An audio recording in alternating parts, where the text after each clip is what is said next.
20 paket. Jadi sub agent ini ngadu ke agent inti. Agent inti, Mbak Lisna, orderan saya 20 paket, saya mau ambil 20 paket Asmagic. Terus Mbak Lisnanya sebagai agent inti, dia juga order 20 paket ke via distributor.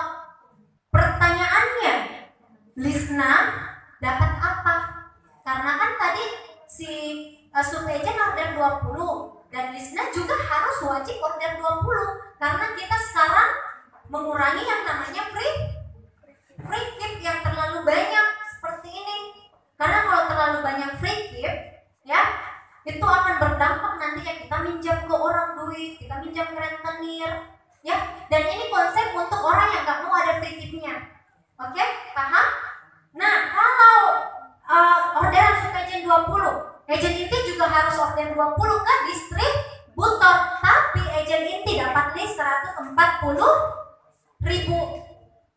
Paham ya Lisna ya? Jadi tadi si sub agent order 20 paket kan harganya sesuai list 120. Lisna order ke distributor dengan 20 paket juga, tapi dengan harga 140.000. Seperti itu. Paham ya? Seperti itu. Tapi kita mulai dari sub agent. Sub agent. Reseller aman karena dia masih berada di sini. Aman lah gitu. Tapi kalau seumpamanya sub agentnya agent inti bilang gini, tapi dikit banget keuntungan saya, cuma 5.000 terus ya udah nggak apa-apa, ada free gift. Yang penting free gift-nya agent inti Anda bisa bertanggung jawab penuh dengan itu dan tidak ada beban di hati. Karena kami nggak mau menjalankan bisnis tapi kita kayak menzolimi orang gitu kan. Yang penting yang jelasnya saya udah memberikan jalan keluar nih Bu ya. Saya memberikan jalan keluar.